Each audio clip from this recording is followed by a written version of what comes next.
마가복음 14장 1절로 11절까지 말씀.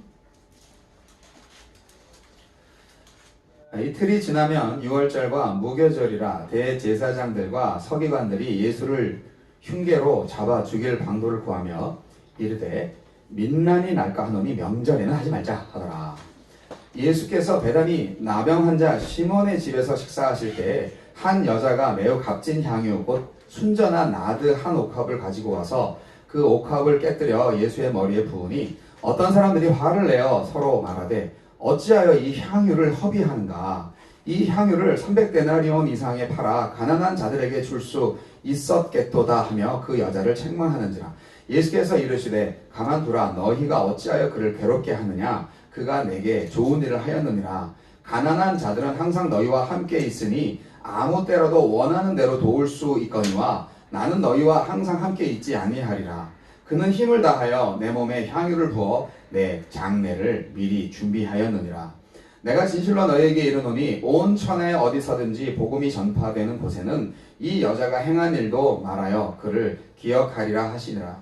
12 중에 하나인 가룟 유다가 예수를 넘겨주려고 대제사장들에게 가매 그들이 듣고 기뻐하여 돈을 주기로 약속하니 유다가 예수를 어떻게 넘겨줄까 하고 그 기회를 찾더라. 아멘. 복음서에는 이렇게 예수님의 마지막 주간에 이 베다니 마리아의 집에서 있었던 일에 대해서 여러 가지 각도로 말씀해 주시고 계십니다. 여기서 지금 한 옥합, 순전한 나드, 300데나리온이라는 그 돈의 액수는 정확히 모르지만 1데나리온이 노동자 그 임금이라고 생각하면 거의 1년치에 해당하는 돈이니까요. 그야말로 뭐 5만 불에서 한 뭐 6, 7만 불 이상의 큰 돈입니다. 그 기름병 하나에 그렇게 큰 가치가 있었던 거죠. 그럴 수 있습니다. 이 기름을 머리에 그 붓는 의식은요. 과거에 어때요?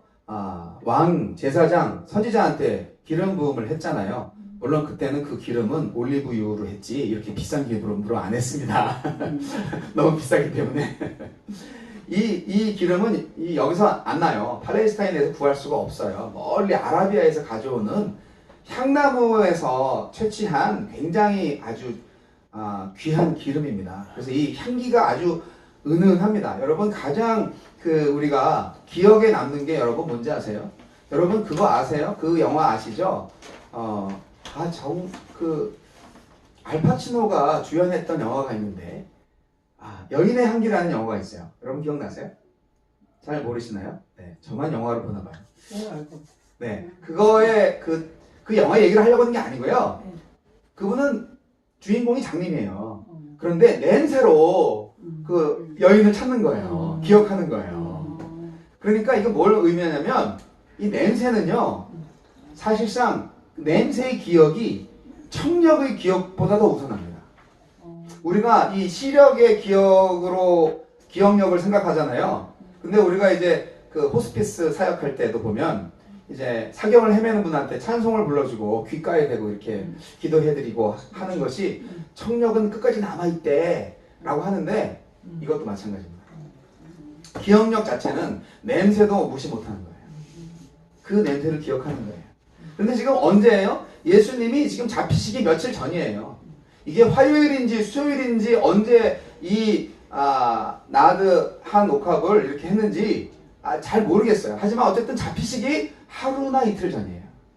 잡히시고 신문 받으시고 채찍질 당하시고 그리고 그 다음에 십자가를 지시고 그 다음에 십자가에 못 박혀서서 죽으시기 직전까지 머리 감았다는 일이 없거든요. 그 머리에서 나는 향기가 그 비참한 죽음을 물론 하나님의 뜻에 의해서 죄를 사함받기 위해서 드리는 화목제물로 바쳐지는 귀한 제사지만 인간 예수의 그 괴로움을 사랑받았어. 나를 사모하는 그 여인이 있었고 제자가 있었어. 그때의 그 사랑을 기억하면서 그 친절을 기억하면서 예수님은 위로를 받았잖아. 그래서 예수님이 오늘 특별히 나의 장례를 미리 준비했다. 원래 장례는 시체에 다 바르는 거거든요. 악취가 나는 썩은 거니까 거기에 귀한 것을 바릅니다. 우리나라도 장례식에 엄청난 돈을 많이 들이잖아요. 현금도 막 넣어주고. 그 마음을 표현하는 거죠. 예, 그런 것도 일종의, 물론 기독교적인 것은 아니지만 거룩한 낭비입니다. 오늘 여기 본문 말씀 우리가 잘 아는 내용이에요. 그런데 제가 지적하고 싶은 것은 우리도 똑같이 저 300데나리온 되는 돈을 그렇게 한 번에 낭비해버리냐? 그렇게 말할 수 있다는 것이에요. 유다만 그런 게 아니에요. 거기 있는 어떤 사람들이라고 얘기했어요. 누가 그렇게 얘기했겠어요? 반대하는 제자 한 명도 없었어요. 그러면 예수의 제자들도 포함되어 있었다는 거예요. 그 안에서 누군가가 아까운 걸 저걸 팔으면 가난한 사람들한테 나눠줬으면 얼마나 큰 도움이 됐겠어. 정말 수백 사람을 살려줬을 텐데 라고 생각할 수 있었을 거예요. 그런데 예수님은 좋은 일 하는데 왜 그녀를 괴롭게 하냐, 가만 놔둬라. 그녀는 나의 장례를 준비했어. 그리고 한마디로 더 얘기합니다. 그녀의 행위가 영원히 기억되리라. 그래서 이 성경에 기록되어 있잖아요. 여러분, 우리가 진짜 그 당시 예수님과 함께 있었을 때 그 군중 속에, 그 제자 속에 있었다고 한번 상상을 해보세요. 그 집은 누구의 집? 문둥병자 시몬의 집이었어요. 아니, 문둥병자가 무슨 손님을 맞이해? 과거에 문둥병자였다는 얘기지. 문둥병자라는 말은 과거에 문둥병자였으니까 그렇게 닉네임을 붙여서 말하는 거예요. 시몬의 집에 초대를 받아서 갔습니다. 거기는 어떤 곳? 네, 과거에 나사로가 살아났던 곳이야. 나사로가 죽었던 나사로 오빠가 살아났던 걸 본 거죠. 누가? 그 여동생 마리아가. 이 마리아는 사실은 이름이 공간복음서에는 나오지 않습니다. 요한복음서에 나오기 때문에 우리가 마리아라고 알게 됩니다. 여러 복음서에서 마리아가 여러 이름으로 나오는 거 아시죠? 예, 이 기름 부은 마리아는 막달라 마리아가 아니에요. 네, 연극에서나 그렇게 막 나오는 거지. 예, 그러니까 이제 지명 이름으로 생각하는데 오늘의 주인공은 베다니 마리아입니다. 자, 그 마리아가 과거에 마르다와 마리아의 그 마리아인 줄 아세요? 말씀을 들었던 마리아일 수 있습니다. 특별한 가운데에서 예수님의 말씀을 잘 들었고, 그리고 이제 예수님 가시는 마지막 사명을 감당해야 되는 바로 그 마지막 순간에 마지막 카운터 펀치라고나 할까요? 그야말로 최대의 헌신, 그거를 옥합에 담아서 자기의 전 재산일 수도 있어요. 예, 그거를 깨서, 깬다는 것은 박살을 낸다는 것이 아니라 원래 그 옥합을 깨는 그 양식 자체가 그 호리병처럼 위에를 또 따가지고 림플처럼 따가지고 이렇게 쓰는 그런 용도예요. 그래서 깼다는 차원에는 그 열었다는 차원으로 이렇게 이해하시면 됩니다. 그런 용도로 쓰는 거예요. 그런 그 헌신을 했다는 거죠. 적시적소에 적절한 행동으로. 이 마리아는 나중에 예수님 십자가에 못 박혀 죽으실 때까지도 그걸 목격했고, 나중에 여자들이 그 부활하신 예수님 만났잖아요. 그 무리 중에도 있었을 것입니다. 여러분, 남자들이 못하는 거 여자들이 잘합니다. 여러분, 그 아마존 밀림에 들어가서 한 방에 창 맞고 죽어버린, 말씀 한마디도 못 전하고 죽어버린 그 유명한 백인 선교사 짐 엘리엇을 기억하시나요? 제가 그 책 읽고 영화도 보고 얼마나 눈물 콧물 다 흘렸는지 모릅니다. 엘리트죠. 아주 명문대학을 나온 선교사가 갔어요. 식인종들이에요. 그들에게 만나자마자 그냥 죽어버렸어요. 창 맞고. 아연실색. 교단 본부에서는 난리가 났어요. 그 아까운 인재를 거기까지 보내서 이렇게 죽이냐. 이거 선교 정책이 뭐 잘못됐다. 선교비가 얼마나 높았는지 비행기를 띄워서 비행기로 그들에게 어떤 사랑의 표현을 하는 그런 물자를 전달해 주기도 하고, 그들은 원시 무기밖에 없었지만 그것을 총으로 제압하지 않고 총이냐 성경이냐 뭐 이렇게 하면은 금방 됐을 것 같은데 말이죠. 네, 이건 제 생각이고 여하튼 그렇게 죽었어요. 그 짐 엘리엇과 그 동료들이 한 3명 정도인가 이렇게 나오는데요. 죽었어요. 근데 그 선교의 얘기 거기서 끝나지 않습니다. 한 2년쯤 지난 다음에 어떤 여성들이 다시 그 지역을 들어갑니다. 똑같이 선교하려고.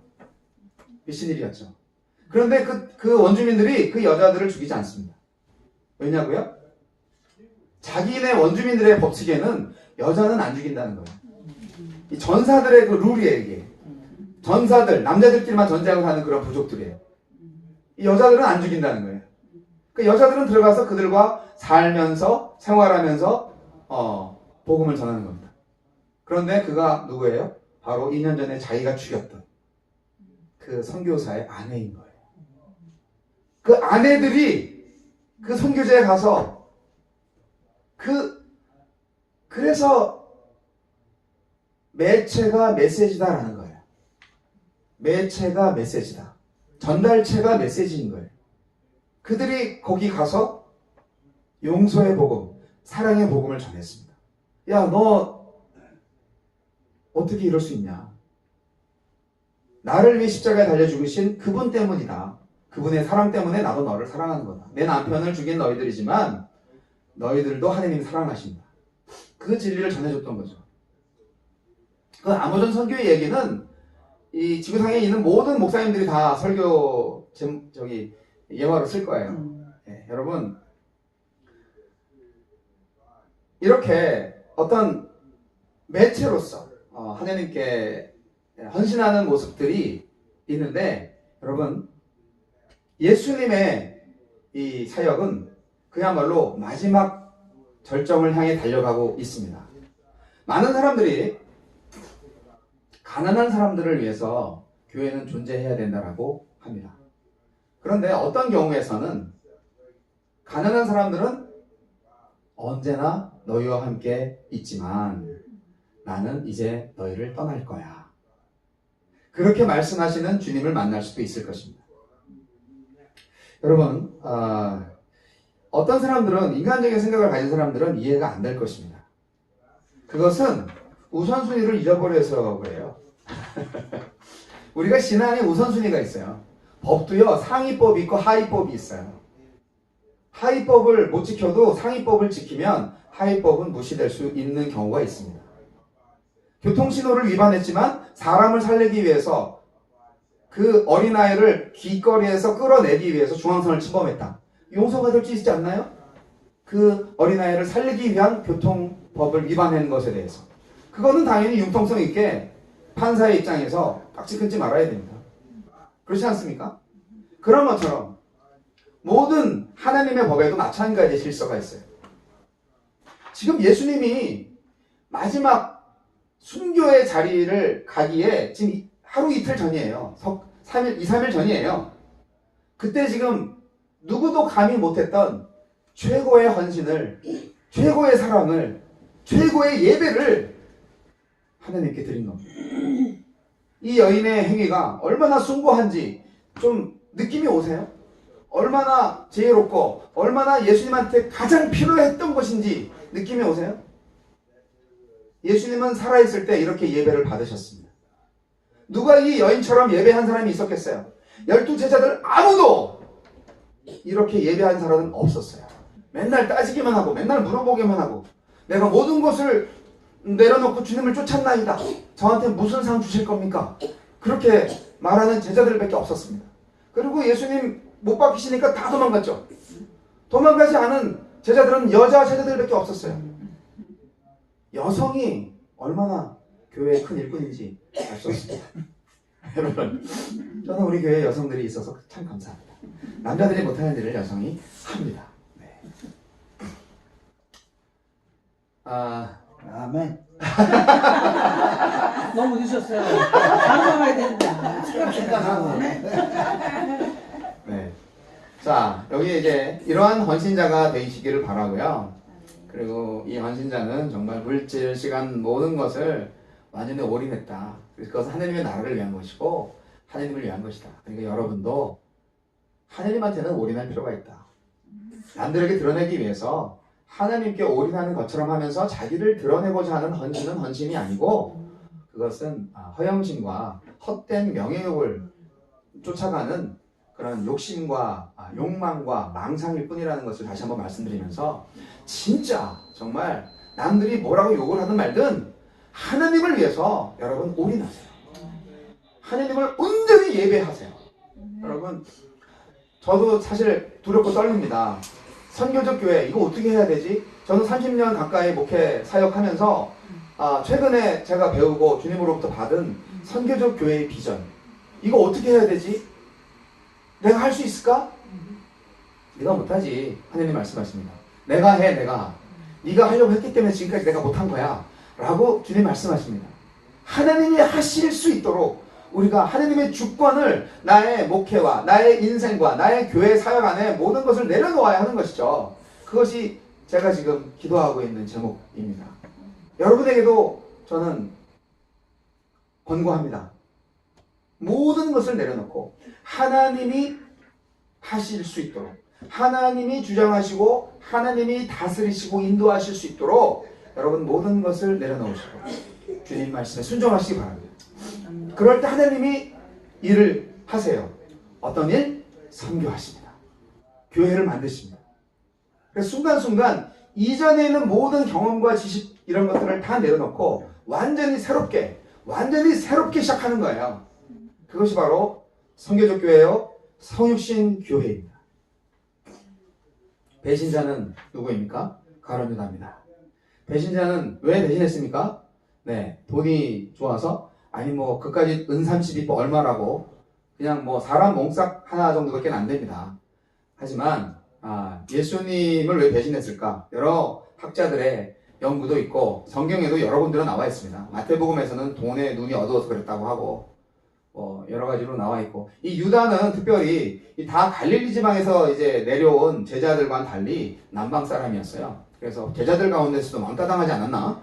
라는 그런 추측도 합니다. 여러 가지로 하는데요. 그런데요, 참 이상하죠. 이 유다는요, 재정부장이었어요. 예수님의 제자들 가운데에서 돈을 맡은 사람이었어요. 머리가 좋은 사람이었고 가장 신뢰가 있을 만한 사람이었겠죠. 그렇잖아요. 그런데요, 이 재물 관리를 맡은 사람이 배신을 하네요. 아이러니한 것도 제가 전에 있던 교회에서도 가장 저와 많은 갈등을 빚었던 분이 재정부장 집사님이셨어요.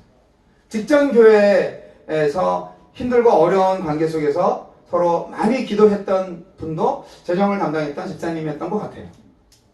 이런 것들을 보면 이게 참 인간이 물질 앞에서 참 약하다 하는 것을 느끼고요. 그리고 예수님께서 얼마나 돈에 대해서 말씀을 많이 하셨는지 기억을 많이 하셔야 됩니다. 돈 얘기 정말 많이 하셨습니다. 돈과 하나님을 겸하여 섬길 수 없다, 이런 말씀 너무 많이 하셨고요. 부자는 하나님 나라에 들어가기가 참 어렵다. 그럼 누가 들어갈 수 있어요? 하나님은 할 수 있다. 그렇게 말씀하시지 않았습니까? 그러므로 우리가 재물을 관리하는 부분에 있어서 하나님 나라의 법과 질서를 유지하는 것에 대한 교훈을 얻게 됩니다. 그런데요, 어쨌든 조심해야 됩니다. 물질 문제로 시험 드는 분, 물질 문제로 클리어하지 못한 분은 교회를 하면 안 됩니다. 그리고 신앙생활 먼저 그것부터 해결하셔야 됩니다. 안 그러면 하나님 앞에서 우리가 아나니아와 삽비라처럼 큰일 당할 수도 있고요. 작은 그 옛날 우리나라 속담에 바늘 도둑이 소독 된다고요. 조금 이렇게 버릇들어서 하다 보면 나중에 큰 것도 이게 감각이 없어져가지고 그냥 저지르고 맙니다.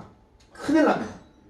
정말 $1라도 교회 재정 예산은 확실하게 영수증 첨부하셔서 잘 관리하시면 좋겠습니다. 자, 여러분, 유다가 그것을 극복하지 못했기 때문에, 또 민족주의를 극복하지 못했기 때문에, 정치적 메시아에 대한 대망의 어떤 그런 실망감, 그런 것들을 극복하지 못했기 때문에 결국 예수를 팔아넘기고 그리고 자신도 자살하고 말았습니다. 얼마나 안타까운 인생입니까? 구원받지 못할 인생입니다. 우리는 이러한 인생을 살면 안 됩니다. 그런데요, 제가 여러분한테 도전합니다. 여러분은 헌신자입니까? 배신자입니까? 이렇게 질문하면 여러분 참 대답하기 어려우시죠. 우리가 배신자는 아니죠. 그런데 헌신자라고 하기에는 참 부끄럽네요. 여러분, 제가 말씀드립니다. 헌신자 아니면 배신자밖에 없어요. 예수님의 제자들 가운데에서. 그렇지 않습니까? 그게 사실이잖아요. 우리 선교적 교회, 메릴랜드 선교적 교회 구경꾼은 없었으면 좋겠습니다. 헌신자만 남으세요. 예수님이 원하시는 초대교회 모든 성도들이 다 헌신자들이었죠. 왜냐하면 당연하죠. 예수 믿는 거 발각되면 끌려가서 매 맞고 죽으니까. 그때 예수님을 섬기는 모든 사람들은 다 헌신자였고 다 제자들이었어요. 그런데 지금 오늘은 너무 신앙생활하기가 편한 것 같아요. 그래서 구경꾼도 헌신자인 척 할 수 있는 시대를 살고 있어요. 그래서 사실은 요즘 신앙생활 하기가 가장 어려운 때입니다. 진짜 신앙을 보지를 못하셨거든요, 여러분들이. 진짜 신앙을 발견하시기 바랍니다. 남 찾을 생각하지 말고 저와 여러분 안에서 찾으시면 좋겠습니다. 여러분, 오늘 그래서는 이렇게 베다니 마리아의 헌신과 같이 우리는 이 헌신된 마음으로 선교적 교회를 꿈꾸고 선교적 교회를 향해서 우리가 주먹 불끈 쥐고 이제 달려가야 된다라고 저는 생각합니다. 짧지만 지금 제가 지난 금요일날 드리려고 했던 그거를 다시 드리도록 하겠습니다. 미리 드렸어야 되는데 3장씩입니다. 그거 드리면 돼요.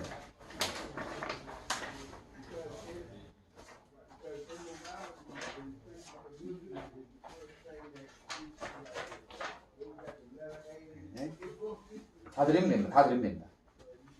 또 주세요. 다 드리면 됩니다. 어떻게 먹는데? 석장씩 그거는 안에 인쇄가 안 된 게 있어가지고 보너스로 연습장에 갔어요. 다 받으셨죠? 우리 금요일날에 이제 초콜릿 봤어요. 예, 초콜릿 봤는데 거기 초콜릿 영화 보니까 그건 전혀 종교 영화가 아니에요. 그런데 정말 동화책 얘기처럼 나오고 있어요. 거기 어떤 프랑스의 어떤 조그만 마을에 이제 어떤 모녀가 회색빛으로 가득 페인팅 되어 있는 것처럼 보이는 우중충한 그 조그만 마을에 빨간 망토를 입고 빨간 구두를 신고 그 마을로 이사 옵니다. 예. 그래가지고 그분들이 이제 거기서 낡은 빵집을 수리해서 초콜릿 가게를 열고요. 그리고 이분들은 교회를 안 다녀요. 근데 기존에 있는 교회의 성도들이라기보다는 그냥 신자들이었겠죠. 성도나 신자나 의미적으로는 같지만 어떻게 보면 교회 멤버들, 그 마을 사람들 전체, 거기는 뭐 다 교회를 다니고 있는 사람들이었으니까. 근데 그곳에서 진짜 교회와 가짜 교회가 구분됩니다. 결국은 거기에 이제 메이어가 정말 거칠의 신앙, 그리고 뭐랄까 좀 숨기고 싶었던 거, 눈 가리고 아웅하는 거죠. 그렇게 신앙이 좋으면 거짓말하지 말아야죠. 근데 자기 부인이 자기를 버리고 떠났는데 그냥 휴가가 있다 라고 말하는 거, 그거 거짓말이죠. 솔직하게 시인하고 내가 이런 관계입니다. 그러면 우리 부부 관계를 회복시켜 줄 수 있도록 여러분 기도해 주세요. 그렇게 말해야 정상이죠. 그리고 아내를 구타하고 막 학대하고 하는 그런 카페 사장님도 내가 가끔은 술 마시면 이렇게 나쁜 버릇이 나오는데 이거 어떻게 하면 좋겠습니까? 도와주세요 하면서 뭐 부부 상담 치료를 받든가 뭐가 있어야죠. 겉에서는 멀쩡하게 예배드리면서 집에 들어가서는 그렇게 아내를 패고 그런 일을 하면 되겠습니까? 다 지옥 갈 사람들입니다. 그것을 말하고 있는 거예요. 그래서 진짜 교회는 어디서? 바로 사람들이 진짜 행복과 생명을 얻게 되는 교제와 어떤 마음의 변화가 이루어지는 초콜릿 가게에서 세워진다는 그러한 비전을 우리에게 갖게 해주는 영화였습니다. 여러분, 이것을 저는 성경적으로 말씀드립니다. 자, 1페이지, 제가 나눠드린 프린트아웃에 1페이지 밑에 보면 누가복음 10장에서 예수님은 수많은 마을들을 방문하시면서 70인의 제자들을 선발 부대로 보내십니다. 그러면서 각 마을에서 평화의 사람을 찾으라고 가르치십니다. 자, 말씀입니다. 어느 집에 들어가든지 먼저 말하되 이 집이 평안할지어다 하라. 만일 평안을 받을 사람이 거기 있으면 너희의 평안이 그에게 머물 것이요 그렇지 않으면 너희에게로 돌아오리라. 그 집에 유하며 주는 것을 먹고 마시라. 일꾼이 그 삭슬 받는 것이 마땅하니라. 이 집에서 저 집으로 옮기지 말라. 미스프린트입니다. 이 집에서 저 집으로 옮기지 말라. 누가복음 10장 5절 7절 말씀인데 이것이 예수님의 교회 개척 전략입니다. 70인 제자들을 마을로 보내면서 이렇게 말씀하셨어요. 이렇게 전도하는 팀 누가 있어요? 요즘 시대에 이렇게 전도하는 팀 없어요. 예수님은 전도할 때 이렇게 뭉뚱그려서 어디 깃발 세워놓고 광고 쫙 뿌리고 여기서 저기 집회하니까 오세요! 그렇게 안 했어요. 집으로 가셨어요. 그리고 누구를 찾으시냐면 평화의 사람을 찾는 거예요. 그 마을에 평화의 사람을 찾는 거예요. 선발부대는요, 평화의 사람을 만날 때까지 계속 다양한 가정을 방문하다가 평화의 사람을 만났다라고 하면은 그 집에 눌러 앉는 거예요. 다른 집으로 갈 필요가 없어요. 바울이 그걸 실천했어요. 고린도에 있으면서 그 지역의 천막 장사인 브리스길라와 아굴라하고 딱 만났어요. 아, 이 업이 같네? 우리 같이 있자. 그러면서 예수님의 교회 개척 원리를 따라서 그곳을 선교 기지로 만들어서 계속 그 지역에 좋은 영향을 미쳤습니다. 교회 건물에서 어떤 엄청난 프로그램 행사를 하고 홍보물 돌리면서 그렇게 해가지고 누가 광고 보고 왔다가 교회가 좋다라고 생각하다가 계속적으로 그 교회가 그것을 주지 못하거나 아니면은 그 프로그램에 질려버렸을 때 교회를 떠나버리는 요즘의 교회하고 차원이 틀린 얘기입니다. 자, 이 페이지 넘어가서 선교적 성육신적 교회는 스스로를 목적으로 여기지 않고 선교적 교회 자체가 계속되어가는 과정의 일부로 봅니다. 그러니까 교회가요 제도 시스템 이런 게 아니고 프로그램 이런 거 아니고 계속 일어나는 운동으로 본다는 거예요. 오늘날의 교회 지도자들한테는요 완전한 패러다임의 전환을 요구하는 일입니다. 저도 여러분도 오래 걸립니다 이거. 왜냐하면 이런 교회를 본 적이 없으시기 때문에. 한번 상상을 하시고 성경의 원리에 따라서 한번 열심히 연구를 해보셔야 돼요. 저도 지금 연구하고 있고요. 여러분도 기도를 열심히 해보셔야 됩니다. 우리는 끌어모으는 식의 교회, 그러한 교회의 리더십에 너무나 익숙합니다. 그래서 이걸 단시간에 바꿀 수는 없어요. 신약성서는 어떤 리더십을 말씀하시는지 아세요? 에베소서 4장 11절로 13절에 나와 있는 5중 리더십, 5중 구조 리더십입니다. 이것은 선지자, 전도자, 목사, 교사들, 사도입니다. 사도, 선지자, 전도자, 목사, 교사들입니다. 이것을 이렇게 직역을 해서 오늘날에다 적용할 수는 없고요. 이들이 어떤 일을 했는지에 대한 생각만을 하시면 오늘날 이러한 5중 리더십을 그대로 적용할 수 있습니다. 그래서 이것을 볼 때 우리가 초대교회 상황을 보면은요. 그리스도의 교회에 성직자라는 개념이 없습니다. 성직자는 다 카톨릭의 유산이에요. 거룩한 사람과 거룩하지 않은 사람이 없어요. 성직자 필요 없고요. 그냥 성도만 존재합니다. 성도 중에 조금 더 나이가 많거나 또는 더 지식과 또 신앙적 어떤 그 윤리가 높은 사람, 그분들을 우리가 존경하고 따를 수 있는 거죠. 그래서 이것은 바로 회중교회, 평신도 리더십인데 사실 평신도라는 말 자체가 성직자와 평신도라는 말로 서로를 구분하기 위해서 만든 말입니다. 그래서 평신도라는 말도 쓰면 안 됩니다. 성경에 그런 말이 없으니까요. 그냥 우리는 형제 자매고 우리는 그리스도인이고 그 중에서 목사 역할을 했던 사람, 교사 역할을 했던 사람, 전도자 역할을 했던 사람들이 있는 거예요. 여러분 성직자라고 이렇게 떠받들어주면 바울 사도가 좋아했을까요? 아니에요. 아주 싫어했을 겁니다. 신약 성경은 누구나 제사장이고 그들의 삶을 하나님께 드리는 제사로 여길 수 있고 하나님의 은혜에 개인적으로 들어갈 수 있다고 말을 합니다. 모든 개인이 다 하나님의 사랑 안에 들어갈 수가 있어요. 침례 받은 사람은 침례 줄 수 있는 권한이 있는 사람이에요. 그래서 여러분 우리의 삶이 이렇게 거룩한 삶과 거룩하지 않은 삶이 교회 안과 교회 바깥에 그 건물을 벽 사이를 놓고 이렇게 구분하는 것은 옳지 않습니다. 우리가 생활 속에서 거룩한 삶을 사는 사람이야말로 진짜 예배당 건물 안에서도 거룩한 예배를 드릴 수가 있어요. 우리가 거룩한 삶을 살지 못하는 사람이 예배당 안에서 아무리 거룩한 척 해봤자 그것은 가증스럽고 하나님께서 받으시지 않는 가인의 예배일 뿐입니다. 믿음으로 드리지 않는 예배잖아요. 굉장히 중요한 것이죠. 우리는 예배 시간에만 늦지 않게 오고 예배 시간에 우리가 정말 좋은 옷 입고 거룩한 아름다운 찬양을 드리고 설교 시간에 졸지 않고 아멘을 크게 하는 것으로서 우리가 예배를 잘 드렸다고 생각하시면 안 됩니다. 그것은 예배의 표현일 뿐이죠. 하나님은 마음의 중심을 보시고 일주일 중에 한 시간에 그 예배를 받으시기 위해서 일주일 내내 기다리시는 분이 아니고 우리가 항상 동행하시면서 우리 안에 항상 계시면서 우리의 1초, 2초 순간의 생각들을 다 감찰하시면서 진실을 말하고 사랑하게 하고 용서하게 하고 선교하게 만드시는 영이십니다.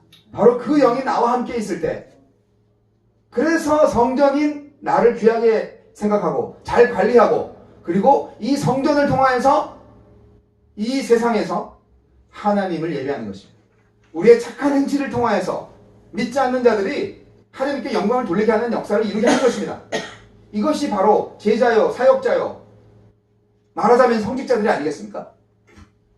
그런 것들에 대해서 길잡이 역할을 해드리고 길 안내를 해주는 키잡이 역할, 가이드 역할을 해드리는 역할이 목사의 역할이라고 저는 생각합니다.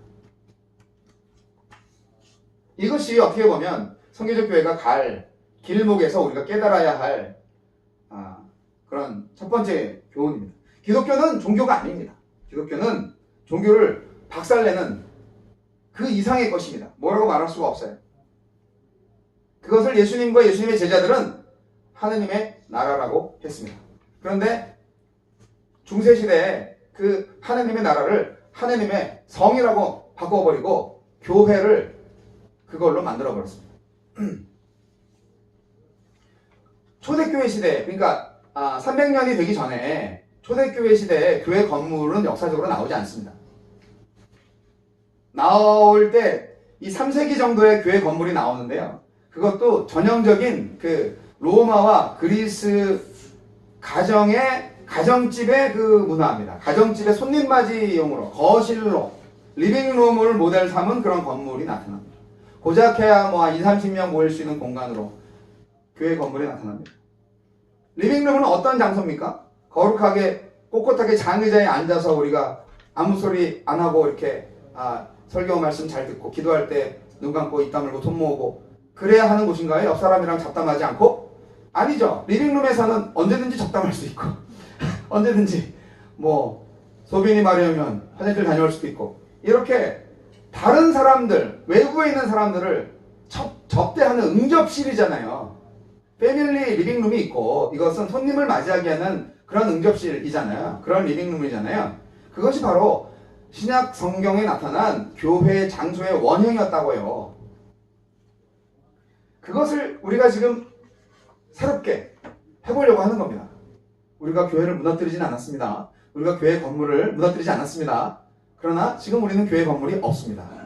그렇다면 오히려 이러한 교회를 위한 공간 활용을 어떠한 생각으로 해야 될지를, 어떠한 계획을 갖고 해야 될지를, 물론 언젠가는 우리가 모두를 위한 정말 퍼블리시한 그런 공간이 필요할 수 있습니다. 그러나 원리적으로는 이러한 가정에서 교회가 시작되었다 하는 것이고, 심지어 사도행전에 나타난 120명이 모였던 그 장소도 집이었다는 거예요. 다락방이었다는 거예요. 그래서 3페이지 넘어갑니다. 선교적 교회는 건물 사용에 아주 신중하기를 원합니다. 우리는 건물에 의존하지 않습니다. 여러분, 요즘 교회들은 건물 콤플렉스가 있어요. 건물이 있으면 좋죠, 당연히. 하지만 건물이 없다고 해서 교회를 못하는 것은 절대 아닙니다. 복음은 가라고 말씀하시는데요, 교회 건물을 가지면 머물라라고 합니다. 복음은 잃어버린 자들을 찾아라 말하지만 요즘 교회는 잃어버린 자들이 교회를 찾게 하라 그렇게 말합니다. 매체가 메시지입니다. 건물이 세워지면 교회 프로그램과 재정은 대개 이 건물에 의해서 결정됩니다. 대출금을 갚기 위해서 교회는 좌석을 채워야 하고 헌금액을 올려야 하고, 그래서 끌어모은 방식이 다 됩니다. 계속 끌어모으게 되는 거죠. 이 새신자가 이게 헌금 내는 걸로 보이는 거죠, 이제. 절대 그러면 안 되죠. 새 생명으로 봐야 되는데 말이죠. 우리는 하나님을 만나러 교회 건물에 왔다고 말합니다. 그런데 하나님이 교회 건물에만 계시지는 않잖아요. 우리가 건물을 지으면 그 건물이 서서히 우리의 성과 속의 이분법적 세계관을 요구합니다. 다윗이 하나님을 위해서 성전을 지어드리려고 했을 때 하나님은 거절하셨습니다. 성전은 하나님의 생각이 아니었습니다. 왜 성전을 허락하셨는지 아세요? 그것은 그래도 성전이 필요합니다 라고 인간들이 그렇게 나약한 믿음을 가지고 있었기 때문에 그래 성전 지어라 그랬던 거예요. 물론 성막을 통하여서 하나님이 만나 주실 때가 있었죠. 첫 번째 믿음이 필요할 때. 그때 이제는 어린아이가 아니잖아요. 이제는 제사장이 필요 없잖아요. 우리가 다 제사장이 됐잖아요. 이제는 성전 건물이 필요 없는 거예요. 그런데 계속 성전처럼 교회 건물을 지어오고 있었습니다.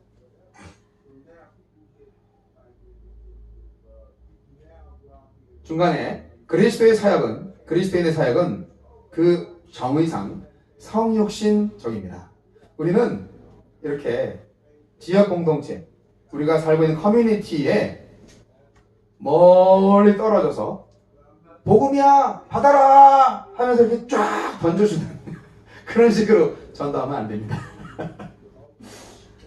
선교사는요 자신이 함께 하는 사람들하고 소통해야 돼요. 소통하는 사람들과의 관계를 맺어야 되는 거예요. 먼 곳에서 복음의 수류탄을 투척하는 것은 적대감만 불러일으킵니다. 처음엔 받아서 좋죠. 건물도 주지, 뭐 악기도 주지, 뭐 다 줍니다. 그래서 너무 좋죠. 하지만 말씀의 육화가 이루어지지 않아요.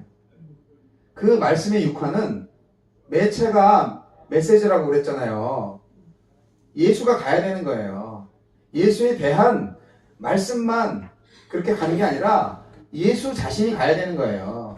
예수 닮은 예수의 제자가 직접 가서 예수처럼 살아야 되는 거예요. 그래야 그곳에 진짜 예수님의 커뮤니티가 이루어지는 것이고 그게 진짜 교회인 거예요. 성유신적 선교에는 바로 이런 의미가 있어요. 진정한 연결이 있고 진정한 보여줌이 있고 진정한 다가감이 있고 진정한 만남이 있습니다. 이것이 우리 성육신적 교회, 선교적 교회의 갈 길입니다. 여러분 진실하지 않으면 전도하지 마세요. 여러분 사랑할 각오를 하지 않으면 전도하지 마세요.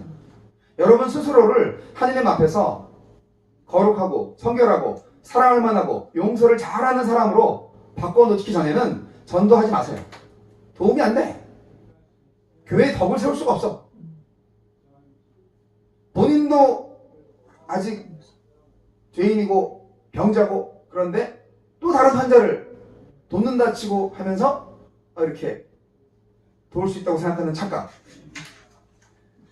제가 너무 강력해서 말씀드려서 좀 거리낌이 된다면 용서하시고 원리적으로 제가 말씀드리는 겁니다. 제자들 3년 걸렸습니다. 여러분 3년 동안 예수님의 기대에 항상 가까이 가지 못했어요. 하지만 우리는 어때요? 예수님이 모든 것을 다 이루셨습니다. 우리 안에 성령이 계십니다. 우리는 예수님의 제자들보다도 더 이점이 많아요. 모든 노하우가 있어요. 선교적 교회에 대한 모든 교회 청사진이 다 나와 있어요. 여러분 배우시고 훈련하시고 그리고 예수님의 그 크신 뜻에 따라서 순종하시기만 하면 됩니다. 그러면 하나님께서 진정한 교회를 완성시킬 거예요. 저는 너무나 감사합니다. 왜냐하면 여러분과 함께 있기 때문입니다. 여러분은 정말 귀중한 분들입니다.